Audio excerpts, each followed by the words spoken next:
We'll start with occupancy, and I have my little pointer here. Okay. So in independent living, we have 318 apartments and cottages that are currently occupied as of Friday the 1st. Our budget is to have 320 of them occupied, so we're unfavorable to budget by 2. There are 2 homes that a person has put a 20% deposit down on, and there are 7 more where they're somewhere in the process, but they're offline. They've been reserved. And that means we have 13 that are currently available for someone to put their name on. We have 340 in our inventory, so we're now 94% occupied and 96% occupied and sold, or reserved. And the reserve doesn't really matter.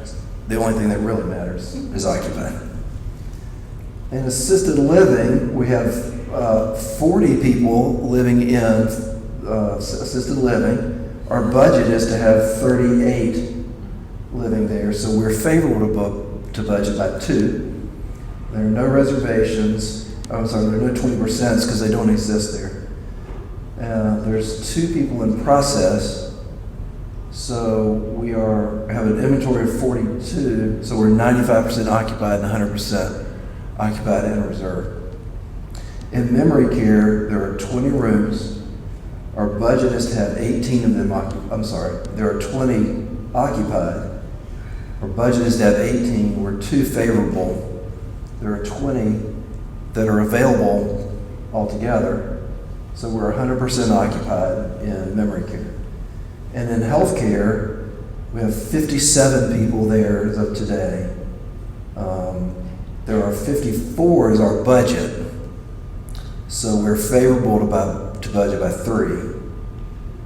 There are no reservations. There are 3 that are available out of 60. So we're 95% occupied and 95% occupied and reserved. Does all that make sense? Okay. And the move-ins, this is not all of them, but this is the next 3 months. In July, we had 4 in June, which is good, which is why that number is a little higher. August, we expect to have 3, and in September, we expect to have 4. We average, I don't know if it's accurate or not, but we average 3 people moving out every month. So as long as we sell 3, then we're staying even. So the month that we sell more than 3, we get ahead. It's been suggested to me 2 months ago now, so I'm really slow at doing this, is to break down the apartments and cottages. And I think and I don't know why I haven't thought of this, but all I really need to do is give you what's available, I think, is what the person was asking for. Are they cottages or are they apartments? So I could do that. COVID, I'm not 100% sure this is right. It's either 5 or 6 cases. But the latest information I got was that we still have 2 active cases in memory care. That was as high as 6 at one time, so that number's going down. There's 1 case in healthcare in Magnolia Meadows, and there's 2 team members. Both are in the licensed areas. None are in independent living. There may be 3 staff member or team member cases. That's what I was told just before this meeting. So it's either 5 or 6, but it's in that range. Construction. Really, the only thing under construction right now is the rehab household. It's underway. Again, it's on the 4th floor. It's the 3rd floor it's the 4th floor of the healthcare building. We're going to run it through October. It may finish in September, but I'm going to keep October as the public date for it. We know that 10 rooms in assisted living were vacated to make way because they had to do a bunch of plumbing tie-ins in those rooms. There was a lot of noise as well. They're slated to move back. They might move back early. It's been suggested as early as July, but we'll see how that goes. So the official date is still September. Other projects, the generator, the status there is that we're The work to design the generator and all of the pathways and all that stuff is started. So that's good. The generator people were busy, so we had to be in a queue to get started. So it started. And they gave us a preliminary schedule, which was good. The next steps is now they started the design work, they have to complete that work. They'll first do a schematic design, and then we'll look at that, approve it, and then they'll go to a construction document set. And then that's where we'll go out to bid. So there's time built in the schedule for it to go out, and I think there's 2 weeks for the bidders to have questions and submit bids, and then there's a week or so to review the bids and choose a contractor, and then you have to, of course, get on someone's schedule, and then they've got to complete the work. So it's a process that takes time. But according to the preliminary schedule, you'll see workers in the fall beginning the installation process. I don't think you'll see in the fall a generator being craned in. Probably what you'll see first, and I don't know, I've never installed a generator before, but what I think is going to happen first is they'll probably be in the building, putting in the wiring and going into rooms, doing all the things they have to do. So there's a lot of that kind of work that needs to be done. Back to a main power, and then the generator will go into the power, and then they'll install an automatic transfer switch, and all that will happen. So you'll probably see workers before you see a box being put in. Would be my guess. Maybe backwards, but that's what I think is going to happen. Carpet, 3rd and 4th floor. That work is going to start next Tuesday, a week from yesterday. That's the 3rd and 4th floors. It's going to take about a month to do that project. I put a memo out today, I believe it went out, and so everybody should have some information about that about that project through that memorandum, describing in more detail. So I don't know if you have any questions about that now beyond what you read in the memo from this morning. Basically, it's going to take a month because there's so much carpet. And what the contractor is dedicated to doing is to doing an area, taking the carpet up, taking the glue up, laying new glue, and then laying new carpet. So at no point will there be an overnight period where there won't be carpet on the floor, either old carpet or new carpet, but you'll never walk out of your room and be met with a tacky surface. So and they don't know how quickly the carpet's going to come up. If it comes up easily, they'll be able to pull it up by hand. The glue won't be a problem. They can do their work and it'll speed along. If it's hard to get up, then they're going to have to bring a machine in, that sort of cuts the carpet in strips, and it'll be loud, and the glue will be harder to get up, so it'll be slower. So we just don't know. And maybe some areas are quicker than others. So he's unable to forecast for us. Like, I can't tell Eldon, your place is going to be done on this certain date, because we really won't know until a few days before we get there. So we're going to set up some kind of a system to let people know in the coming days, this is what the schedule is going to be, so that you can plan yourself. You may just choose to be away that day, or you may choose to stay there and watch the process. Anyway, it's coming along. Pavement ceiling, this is a new one. The person that put in the paving, I believe it was a year ago, is I think what I'm told, a year and a half ago, recommended at that time that the pavement be sealed about a year or so after its installation. And then it doesn't have to be done again for another 5 years or something like that. But it's apparently important to seal the pavement with, somewhere in that 1 year range of its life. And so we're scheduling to do that. The status of that is we're having an initial meeting with the gentleman who put the pavement in last time, who I've heard good things about, next week. And I don't know how long it will take or when it'll start yet. I'm just giving you notice that that's going to be on our radar in the coming month or two. And so we'll meet with the contractor and we'll develop a schedule and a plan, and we'll try our best to communicate that to everybody. As you know, because you lived through it a year or so ago, they're difficult projects because there's lots of cars, they all have to move. It's sort of a choreography that has to occur, and everything has to work just perfectly for it to sort of work out. But I heard really good things about the contractor. He did a good job last time, so I don't expect that he'll do a bad job this time, so we'll see. Other important projects. We're working to price the lobby the lobby restrooms, the chapel vestibule, the library, and the hallway from the bank down to the marketing door, all is a project. And so Lacey is in the process of trying to get some prices on the trades for all that work. Some of that has already been, a lot of it has already been planned and spec'd. For instance, the lobby, all the finishes have been selected, the furniture's already been ordered, it's already here, it's just in a storage bin somewhere. The only thing that really hasn't been done yet is the hallway, and I would really like to replace the lighting and make it brighter. I'd like to do something with the ceiling tiles because they look really beat up, and the wall covering, maybe we'll look at that. But something just to get the whole front entrance and our first impression to look a little bit better. So it's the lobby, the library, the restrooms, and that hallway, I think would make a nice project for us, and I think we'd have good bang for our buck if we were to do that. And if we're able to do it and manage it ourselves, or most of it ourselves, I think that would help us to have the money to do a little bit more. So we don't have a timeline yet for it, but we're actively pursuing some pricing on it. Other things we know that are on the radar, but not really, there's no solid plans for them just yet, is the fellowship hall, this room, and the secret garden. CARF, we mentioned it last month, I just wanted to mention it again. We're going to be undergoing our CARF reaccreditation process probably in March of 2023, so 10 months or so away, maybe 9 months now. And CARF is a multi-service international accrediting body. They do continuing care retirement communities. They have a specific aging services division, but they do all sorts of organizations as they've grown over the years.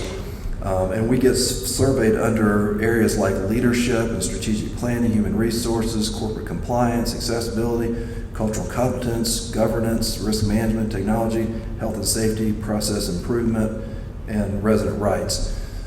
So it's a breadth of areas where we get surveyed, and so we've got several initiatives. Well, I have several initiatives that are underway right now to one, to satisfy CARF, but also to improve things at Cedarfield, because that's ultimately the goal of being accredited, is it makes things better.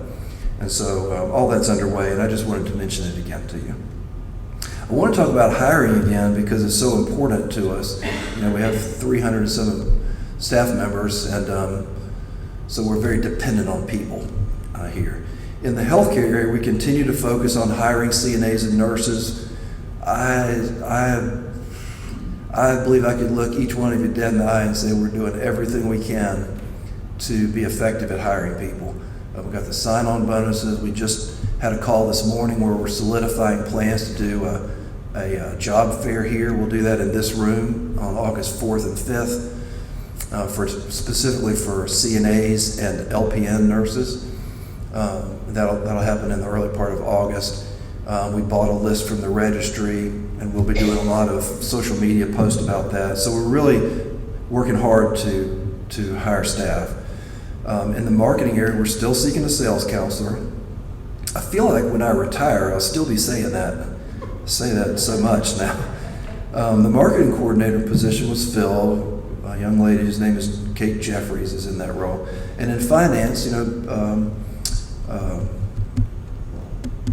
Pam Watson retired. She's come back a little bit to help Sissy, who's the new person. But Sissy started on June 13th, and all the reviews so far are positive. She's very sharp.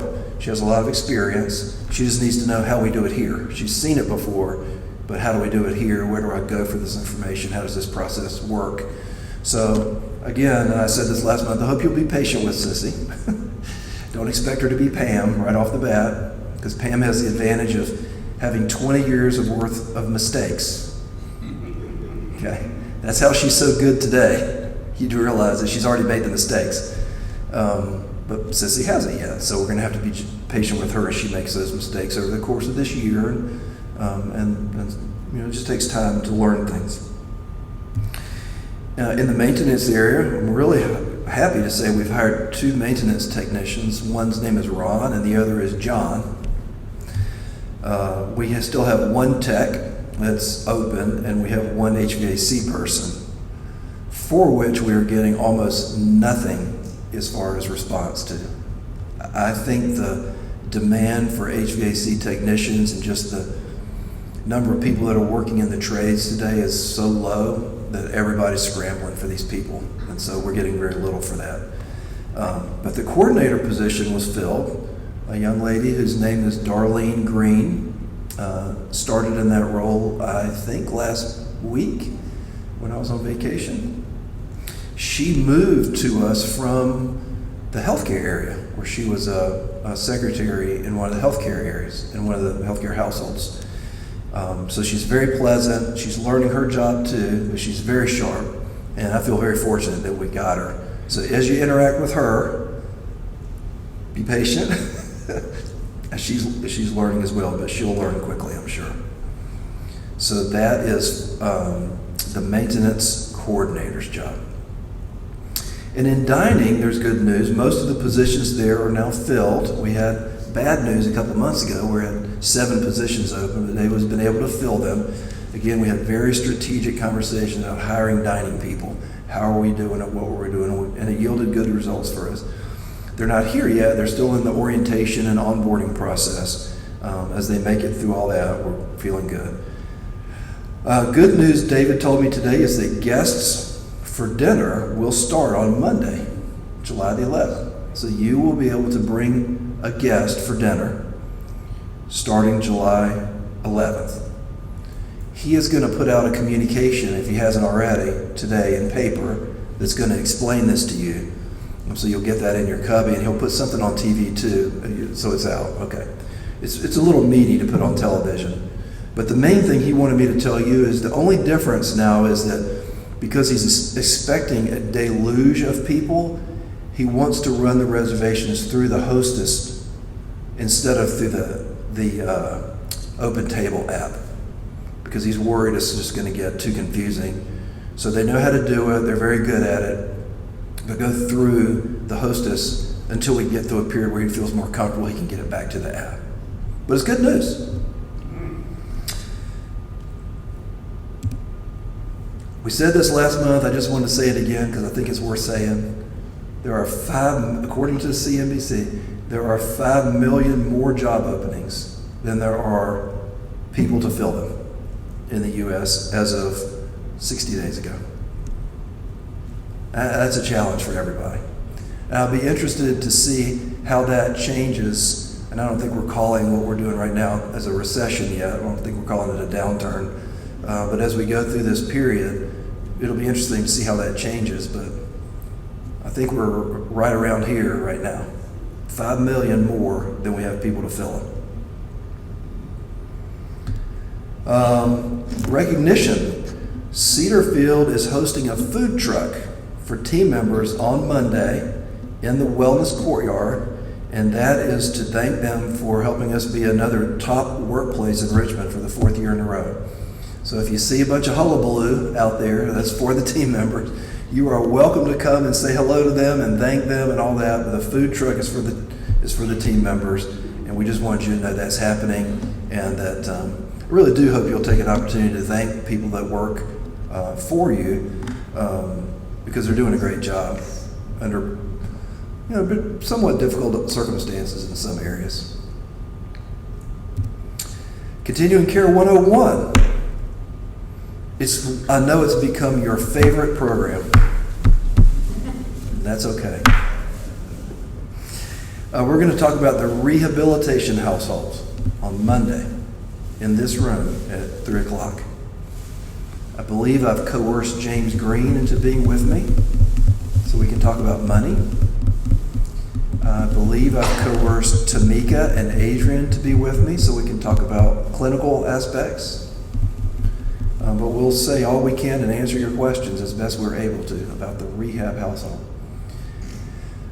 I can't recall the order because I never wrote it down. I just kept it in my mind, which is probably not very smart, about the next one.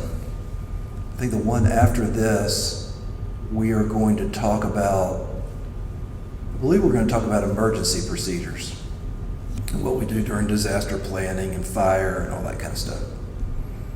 If it's not the next one, it'll be the next one after that. Questions from last month. Sally Wood asked me, what protection do we have against Shockeys if they were to declare bankruptcy? So Shockey is the contractor that we started with in the construction process. And then we divorced ourselves from them because we were unhappy with their performance. There were some areas of warranty that we are going through a process to collect that money. It's a liquidated damages process. I'm not a construction attorney, so I don't know all the ins and outs of that, but I know that we're pursuing that. And she asked, well, what if they go out of business and you don't have the money yet? Well, first of all, I don't think there's any indication that they're going to go out of business, and I don't want to start a rumor that they've gone out of business, because they haven't. I think they're doing pretty well, like most contractors are these days. So there's that I'm aware of, no danger of them doing that. But if they were to go out of bankruptcy, my assumption is we would be standing in line with all the other creditors they have looking for money. And I don't think we would be then in a legal process about doling out.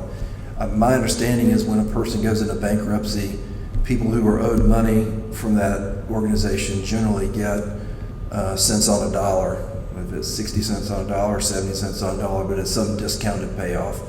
So my imagination is that we would probably be in something like that. But there's no indication they're going out of business. I think they're doing fine, and that's an unlikely thing, but that was a question, so I'm answering.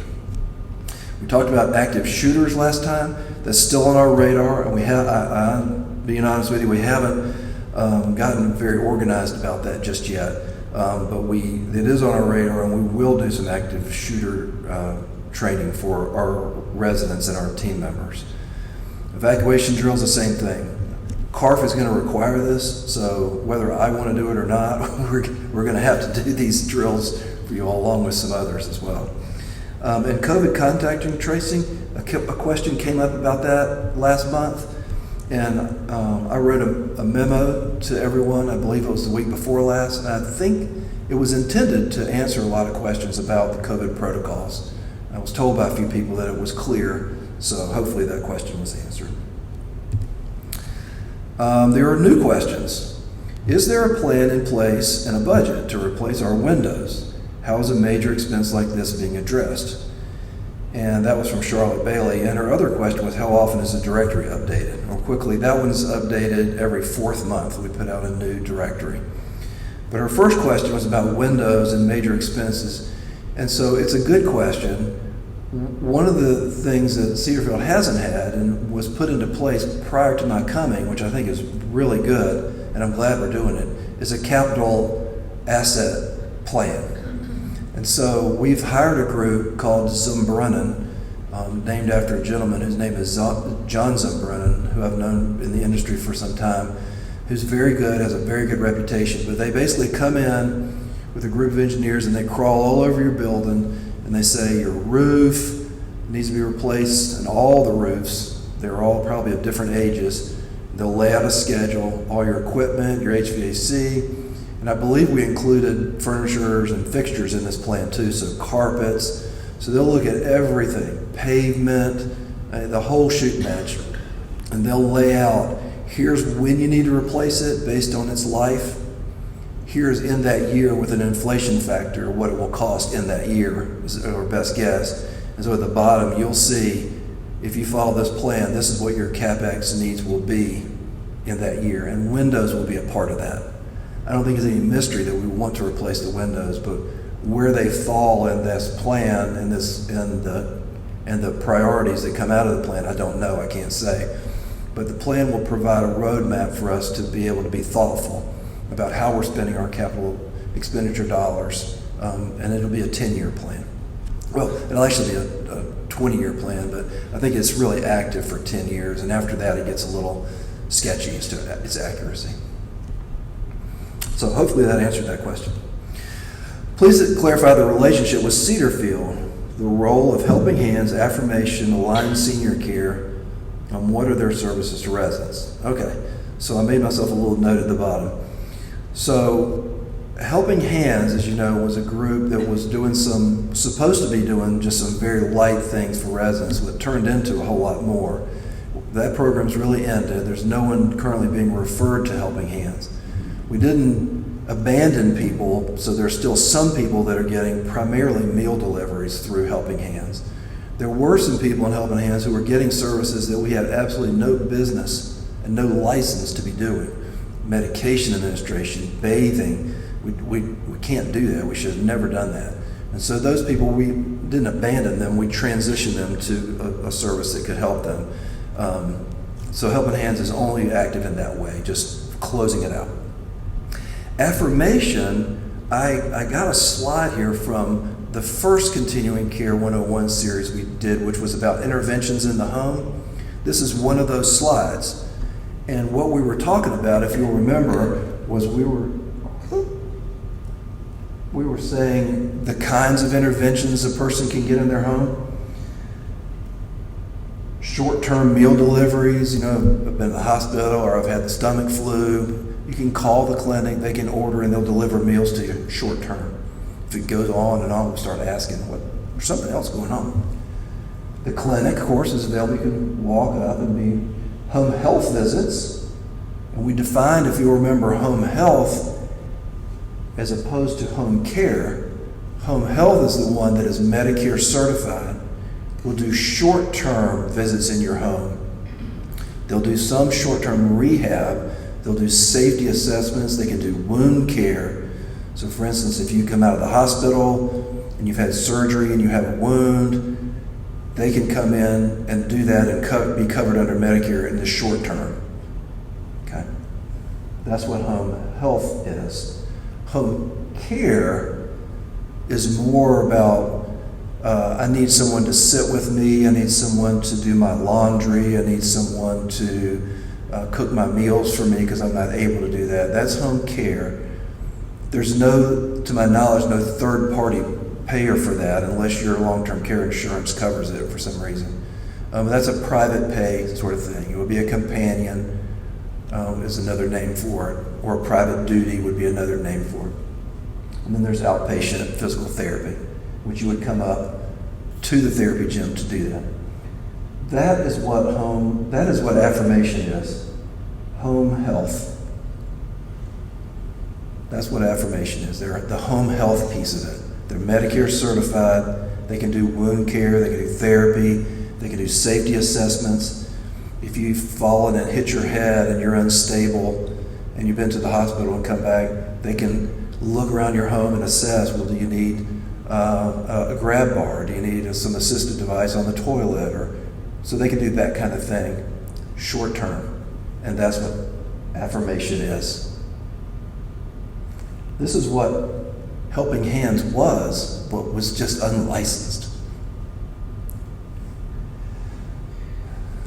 Does that answer that question about what is affirmation? Okay. And then the last part of that was about aligned senior care. So there's no relationship between any of these things. This one is going away. Affirmation is a company that's owned in partnership with Pinnacle and Lifespire.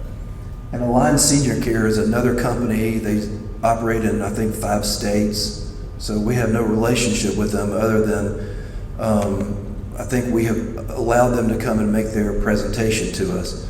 So what this is it is a Medicare Advantage plan for people who live in long-term care settings. So many of you have a Medicare Advantage plan, and you've given up your Medicare, and instead you've traded it for a Medicare Advantage plan. There's some advantages to that and some disadvantages. And this is a Medicare Advantage plan for people in long-term care. And so it's called a specialty program. It's called a special needs plan. It's one of the designations from the federal government, so they can do that. And so what it is they will sign people up who are cognitively able to do so, or their families will do it in the nursing center, in what we call healthcare. And the idea there is that they're going to provide a pretty intensive medical attention to you, a lot of medical oversight over and above what you might already receive. So there's an advantage for that. They're going to do a lot of monitoring. But the main thing that they want to do is keep you out of the hospital. So if you needed something, you needed an IV, where you might call a doctor. If we call the medical director and we get his coverage, the easy answer for every doctor, send them out. They always say that, send them out. Because it's 12 o'clock and I'm on call, I don't know the patient, I'm covering for my group, send them out. The thing with something like Align Senior Care is there will be somebody who will know you and they won't say send them out. They'll say do this or do that. Now if you need to go out, they'll send you out. But their whole thing is to try not to put you in a high cost area because it's to their financial advantage to keep you in a lower cost area. And for a lot of people, it's to your advantage. I mean, how many people just love to go to the hospital? Not many. Last time I took my mother, she was like, never send me here again, ever. What do I need to sign? So I said, well, you signed a MOST form, Mom. And she signed a MOST form. Never send me back. So that's what they are. There's no relationship. Those are different things that are. It's interesting to me because there's so many things that are happening in the healthcare front with older people. And I think it's because there's so many more older people. Because the baby boomers are getting older. There's all kinds of things that are happening, and people are looking and saying, well, how can we participate in this? So there's this burgeoning of offerings to people, and it's enormously confusing, I think. So what is the status of charging stations for electric cars at Cedarfield? And that was a question from Sally Wood, and there's no status of charging stations for electric cars at Cedarfield. Our leadership team and I were doing some future thinking over the last several weeks and developing our operational plan here. And one of the things I asked us to do is to say, let's look out 5 years and say, in 2027, Cedarfield will be, or will have, or we will be confronted with, or whatever it will be. What is it going to be in 2027? And we wrote down probably 25% of the cars that are in our parking lot will be plug-in 5 years. I don't think that's an outrageous imagining of what the parking lot will look like in 5 years. Because the car makers have gone gangbusters for electric cars. So we're a little bit behind the eight ball, to be honest with you. So I've got it on my radar, and there's some things we need to do to figure it out. But we're going to need to act somewhat quickly to start figuring it out, how we're going to provide that. Because what we don't want is people saying, "Well, I want to move to Cedarfield. I don't want a cottage.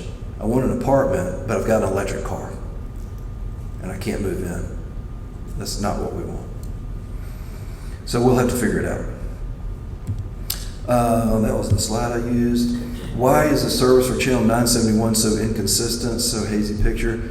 And I don't know the technical parts of it. I know that it's basically an old system that we're using here, and we sort of patched it together during COVID so that we could communicate with people during COVID. It is my intention to, when we upgrade this room, to have a separate little project that is dedicated to technology. That will probably be a $500,000 investment that we'll need to make in technology to get it to where it's looking good and it's sharp and you can hear things. We can interact a little bit more. But that's what it's going to take. There are reports of insufficient equipment or non-working equipment for beds too short for residents in healthcare. These situations have been evaluated. What's being done to correct? I'm honestly not aware of any insufficient equipment or non-working equipment. I do know there was one occasion where we had a very tall gentleman from independent living who went to the health center temporarily, and the bed was too short, and we had a decades of a time finding a long bed for him. And we discovered a problem on our end is we didn't have a relationship with a vendor that we could quickly call and say, I need a long bed and get it here today. We did not have that, so we had to go through a process. And really it took us a couple of days, and it shouldn't have happened, but it did happen. And I think we have it fixed now. But other than that, I'm not aware, and that's not to say it's not happening, but I'm not aware of any equipment failures or people working with broken equipment.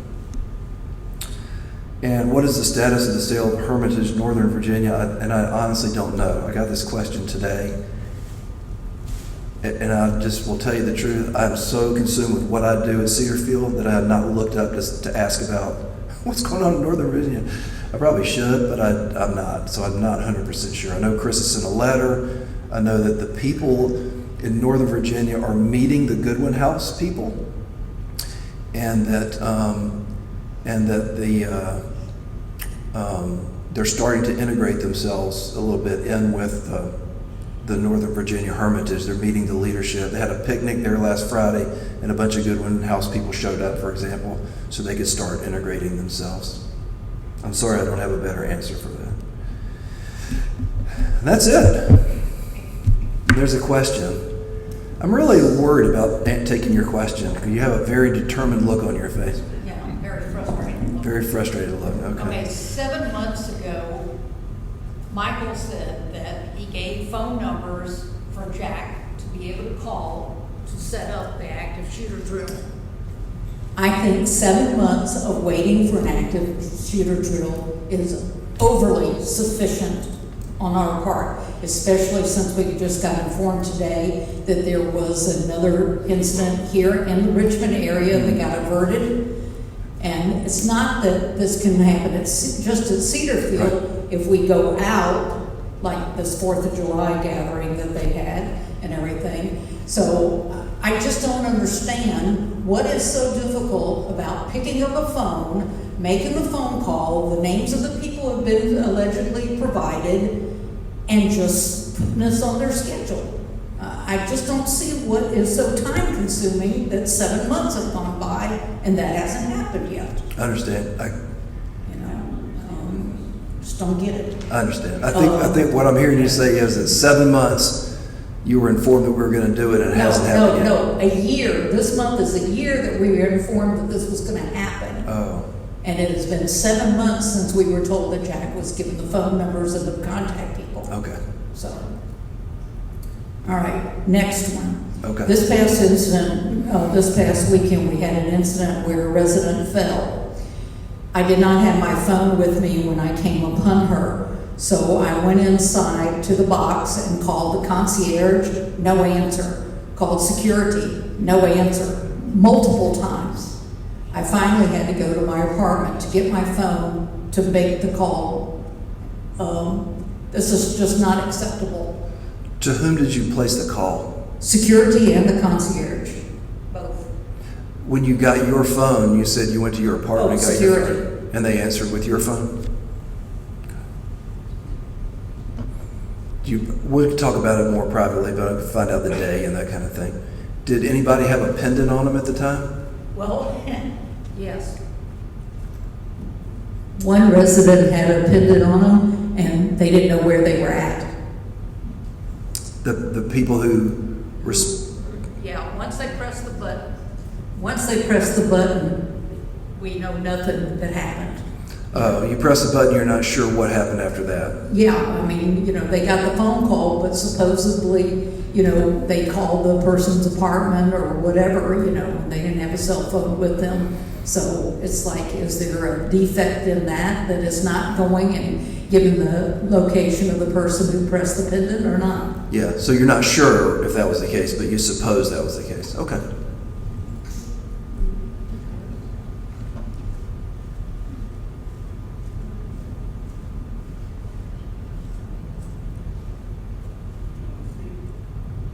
No, I was going to suggest that on this active shooter thing, it sounds to me like we need to appoint a committee, and she'll be a good committee chairman. That'll shut her up. No, because a committee at Cedarfield will take 2 years to get something done, like the signs outside of people's offices.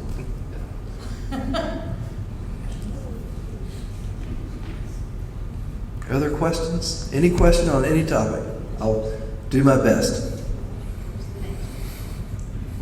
Now that we have new team members in place, especially ones in, I'll call leadership positions, it would be really nice to have, like Gloria's name is still in Touchtown for maintenance, to have the new people's names put in. Yeah. I mean, it shouldn't take that long to make those changes, but Correct. it's not being done. Okay, good, thank you. And the other thing is, and you may shoot me, but Well, okay, I've walked down through assisted living, and they're painting the walls there they are. that are just depressing looking colors, and they've already put the new carpet in, but the walls don't even look like they have 2 coats of paint on. They don't yet, no, they have 2 more coats to go. Well, I would strongly urge that somebody look at the colors there because it's really depressing. And I think assisted living gets bad press anyway, and I think that something needs to be done to make it look brighter and happier and welcoming. Okay, understand. The color on the walls in assisted living you disagree with, or disagreeable to you? All right, I'm gonna say this, and it looks like poop on the walls. Okay. That's the color. It's awful. Okay. Poop is disagreeable. Please look at it. It is kind of dark. It is a little dark, yeah. It does need brightening up. One of the things, as the whole thing comes together, there's a lighting improvement that's going to be happening there too. The lights will be replaced with brighter LEDs. That hasn't happened on the completed wing yet either. So, I don't know, somewhere down the road I learned that as a project is becoming done, it's best to wait for it all to be done before we pass too much judgment on it. But we'll see. It may still look very depressing and poopy. I'm not saying it won't. I'm just saying let's let it roll forward with everything and then judge it on its merits. A very minor item, the projector for the people who are in this general right here, area here on the bottom of the lines, as the projection is on the screen, we can't read it because the projector blocks it up. So you're unable to read, because of this? Yeah.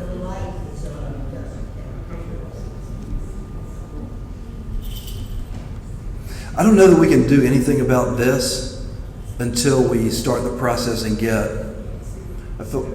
Change seats. until we get something better. And there's changing seats too. A suggestion. Mm-hmm. When we enlarge the parking out front and put the 2 flagpoles in, and somebody put those big bright lights in, which probably cost a fortune, and I assume it was put in to illuminate the flags. Well, they only shine halfway up the flagpole, and they blind you when you go out the front door. I think they can be adjusted. I think it's a very simple thing. But Okay. It's just a pet peeve of mine. So I wish somebody would just take a look at it. Okay. Thank you. I'm not ignoring the question. Eleanor and I have developed a partnership, and she's writing these things down for me so I can remember. We'll take a look at that. It should be easy. Most of them are on a swivel and they just slide up. Hi, Paul. Hi. Back to the windows. Yes, ma'am. The question that I asked about Mhm. the windows. And how much time do you think it will take for the company to evaluate our needs, our structural needs? Yeah, I want to give you an accurate answer, and I can't remember what the schedule was. We're having our initial meeting with them tomorrow. And so I think I can find out more about the length of the project. But my memory is that it was 3 or 4 months that they would need to put it together and deliver it to us. The reason I ask is one of my windows fell out. And that's why I asked the question. Yeah. And I know somebody on another floor whose window fell out. Yeah. That's dangerous. They're very, very heavy. Yeah. The guy who was holding my window and couldn't hold it by himself and put it up. I had to help him hold it because it was so heavy. Mhm. They're very heavy windows. Yes. And difficult to deal with. If you try to pull a window down, then you can't get it back up. Yeah. Well, I do know that windows are a known issue, but I can't give you a time frame on when they're going to be replaced I was just. or how it will work. I did a window replacement project in another community, and it was a 3-year project for us. Right. Because we phased it, because at the end of the day, I think it was going to be $3 million. We put, I can't remember the exact dollars, but it was like $1 million a year to do all the windows, so it took 3 years to do them all. I can imagine with the size of this place that it would be something like that is how it would be approached. But I don't know when it would start or how long it would take. Yes, ma'am. I also have a problem with windows. And I called several months ago. We can't open our windows at all. I mean, we've already decided in case of fire, we're throwing a chair through it. Two were down when we first moved in, and we finally got them up. We realized, golly, it's a lot of cold air coming in. And one, I still have about this much. I mean, we can't open them at all. Yeah, well, when we're talking about replacing windows, it's not necessarily an all or nothing kind of thing. We can order replacement windows on a case-by-case basis. If one were to break, for example, or become inoperable, we can go to a window person and have them install a new window for someone if the panes fall out and can't be closed. So it's not like it's all or nothing. Did you do a work order? I called and asked to have someone come and see if they could open them. Okay. No one ever came. Okay, what's your apartment number? 368. 368. Eleanor's gonna write that down. We'll take a look at your window. Okay, thank you. Yeah. So if you were to throw something through your window and it broke, it's not like you'd have to live with an open window until we replaced them all. We would replace them, and they actually have parts and pieces of windows, panes that are in a storage area for that kind of replacement. Still on the window issue, a year ago in late spring, I have two windows that the seal is broken and they're all splotched and covered. And I called and someone came and looked at them and said, yes, they definitely needed to be replaced. Then they came back and brought someone to measure the windows and said it would take 2 to 3 weeks maybe to get the windows. That was like May of 21. I have never heard from anyone. I have called Gloria a number of times to ask what the status might be, and I'm assuming she checks, but no one ever calls. Okay. So this is over a year now, and the windows are much worse than they were a year ago. What is your apartment number? 340. 340. Okay. I was told they don't make those windows anymore. She said that she's told that they don't make those windows anymore. It's very possible that they don't make that particular brand of window. It doesn't mean there's not a window there that won't fit that opening. Let me comment on the window situation because I've been through some of this. When we moved in 8 years ago, they replaced all our windows then. So they have replaced some windows at time as they age. And when the lady said they waited a year, I would suspect when they find this out, it's going to go back to all the shortages. You know, you order something now, particularly if it's being made abroad, you know, it's taken forever for it to get here. Yeah. COVID and everything, we have to keep in mind, this world has changed. But it don't have to be the same. They can measure the window wall and replace one window or all the windows or whatever it needs to be. Yeah. As I listen to some of the things Paul has said today, and Paul, I want to compliment you on the method of which you present these meetings. It's easy to follow you, it's done professional, and I want to compliment you on that. Thank you. I think back when we moved here 8 years ago, and everything was just perfect. But then we started all of this construction and addition, then COVID hit. When you look back for the last 6 years and look at what we've gone through here, Paul, I don't know how we've dealt with what we've dealt with. And now we talk about things getting old. You know, it's going to take patience for us to ever get it. We'll never get it back the way we want it. But I am so encouraged with the positive things that have been done at Cedarfield. But, you know, we do get behind. We don't have the help. It's not an easy situation, and I think And if there's anybody that was ever impatient, it was me. But I'm trying to learn that I've got to count my blessings for what I've got. And I just challenge everybody to kind of keep that.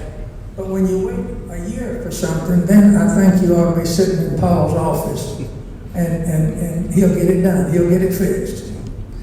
So you're right about the supply issue. And I don't know if that contributed to that. More than likely we dropped the ball. But the supply issue is a real one. So if we come measure a window, for example, it might be 6 or 9 months before a window comes. I don't know if they've got them on stock or what. I know our construction area with door handles and doors themselves and lights, they're 6 to 9 months out. So for the next phase of the project, we've already ordered the doors. And they won't be used for another year probably. But you have to order them that far ahead to get them. It's just crazy. But in your case, we may be back ordered, but it's more likely we dropped the ball on it. You know, Lacey and I were doing some interesting work. What's today? Wednesday? So Monday, on July 4th. I had asked him if he would look at the work orders over the last year or so, and let's just get just a sense of how far behind are we? Are we quickly? Are we doing things? So the system will spit out a routine work order. That is one that is not a preventative maintenance, like excluding changing filters or PMing something. Just my sink is dripping, or I have a window problem. That's a routine work order. And we looked at that for a year and another look at 6 months. So from today back a year and today back 6 months. They were pretty similar, both reports. It turns out that 64% of the work orders that are submitted are completed within 2 days, which is not bad. 64% are completed within 2 days. And then it's same day, next day, 2 days. So if you add all that up, it's 64 some percent. And then it's 3 to 5, 5 to 10, 11 plus is the categories it spits out. And the 11 plus, I think, was 12%, somewhere in that range. And so they split up the third between the last 4 categories. So that's not ideal, but it's not as bad. I was pleasantly surprised, really, that 2/3 of the work orders, 2 out of every 3 that get submitted, are done within 2 days. I think those are the ones we never hear about because we're satisfied with it, so we don't say anything. But it is a fact that that's what's happening. I think what Lacey and I want to do is try to move that pendulum over to the 70, 80, 90. I would personally like to see 90% of our work orders done in routine work orders done in 2 days. You'll never get all of it because you got to order something and it's in China or who knows. But if we can get an 80, 90% done in 2 days, I think that'd be good. And I'm not sure people realize that 2 out of every 3 are already being done in 2 days, which is pretty good. Well, I just wanted to comment on the follow-up. They've been wonderful. Well, that's good. I have called and they'll knock on the door and say, Mrs. Manning, we're here just to check. And I'm going, well, I wasn't expecting you. Yeah. And I've been amazed that that's they good. have checked up, and it's been very, very That's good. positive. There's a mixed bag on follow-up. It's one of the areas we want to follow. Sometimes I hear good things about it. Sometimes I hear I just fell into a black hole and never heard another word. So there's a mixture of things. But we have a lot of area for opportunity there. And I was saying to Lacey, it's really a good opportunity for us to say, God, we started at 66. Maybe we can get to 80. That's good. If we can do that, I think we can. We've got 2 maintenance techs that were hired. Both of them I'm hearing good things about. We have 1 more to go. We can live without the HVAC person. We can hire that out. But it's not quite as bad, I think, as people might assume that it is. And what we need to do is tell our story a little bit more effectively to people as well. But we also got to recognize when we drop the ball, we got to fix it. I think when we look at this, you can tell I get excited about this. If we look at the 33% or so that are not being done in 2 days, I think then we have a chance to look and say, what are they? Are they things where we had to order something and it took long? Is there one technician that's slower than another? Is it landscaping types things as opposed to building things? So I think if we look critically at what they are, we can start to think about, well, maybe if there are things we order, maybe we need to have those on hand so that we don't have to wait. So there's things I think we can do that we can be more active with. But I think we're setting a good foundation to move forward. Are there other questions? This is kind of silly, but there's a sycamore tree. Wait a minute. Okay, yeah, we gotta wait for the microphone. Okay. And thank you, Dr. Skye, for being our Phil Donahue for the day. I know this seems kind of silly, but there's a sycamore tree that is growing beside one of the doors at Parkview. And it's in the garden part next to some bushes. And I'm trying to figure out why there's a sycamore tree growing in the part that's been landscaped. Is it a big sycamore tree? It's getting there. Okay. Yeah. It looks like maybe it was cut back several times and then they just gave up on it. I don't know. But it looks weird. Okay. Have you talked to Beth about it? No. Okay. Start with Beth and see. Okay. Yeah. So I have a whole thing about trees.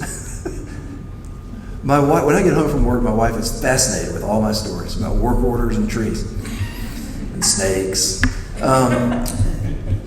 So trees.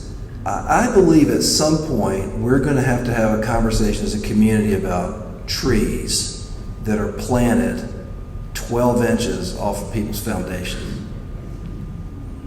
If you owned a home, you would never do that. The roots are going to get all up in your foundation, and it's just going to be a mess. And some of them are really big trees, and they're pretty trees. And there's one thing you learn quickly as an administrator in this type of business is that people will kill you over a tree. I mean, they'll take no prisoners. Cut down a tree, I mean, people will chain themselves to a tree. So we have to manage why we're doing it well. And I have this vision that we need to have an arborist come and do some evaluation, explain to people, why does your beautiful tree need to come down? Well, it just does, because it's planted 12 inches off your foundation. That is just not good.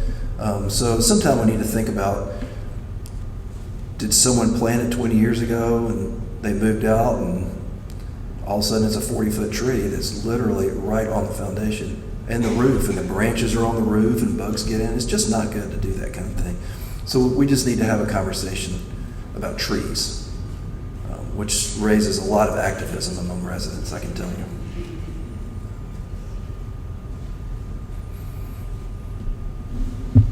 But we're not doing that anytime soon, so you don't have to organize against me just yet. I'm wondering, I'm looking at my seed field, but also got a slide about helping hands, and that's going away. Yes. And then affirmation healthcare. And I didn't see a mention of Pro Health Heritage. Mm-hmm. And I know that they do physical therapy and occupational therapy 5 days a week, and I'm not aware that Affirmation Home Health would do that, but bigger picture, where does Pro Health Heritage fit? Pro Health Heritage is here, is outpatient therapies. And so I guess the easiest way to explain it is, if you're bound to your home because of a post-hospital discharge or something like that, and you can't get out of your home health is really what you want. Because they're going to come to your home, and they're going to be the ones who will cover it under Medicare, and they'll do whatever kind of therapies you need or safety interventions that you need, that kind of thing, but it's shorter term in its nature. As you get stronger and you're able to get out of your home and you want to have continued therapy, or your doctor's ordered continued therapy, you would go to Home Health Pro Heritage in the gym, and then they would see you there for continued therapy. But home health is going to help people who really just can't get out. At least when they first started, they were not willing to come 5 days a week when someone had been having that with ProHealth Heritage. That's the question. Are they able to staff 5 days a week if someone needs it? They'd be able to staff whatever a doctor orders.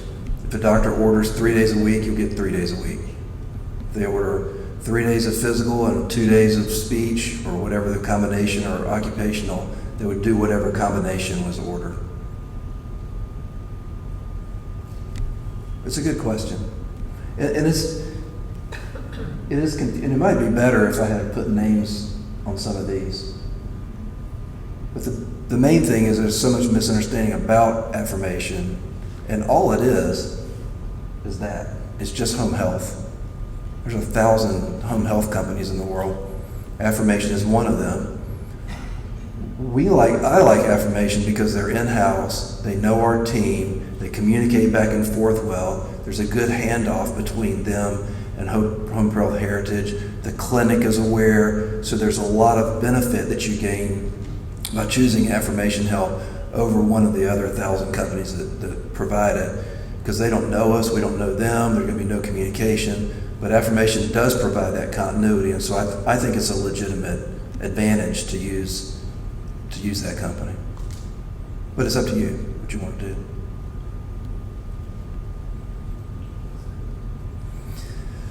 All right, Eleanor, you can put away that pint of blood that we brought.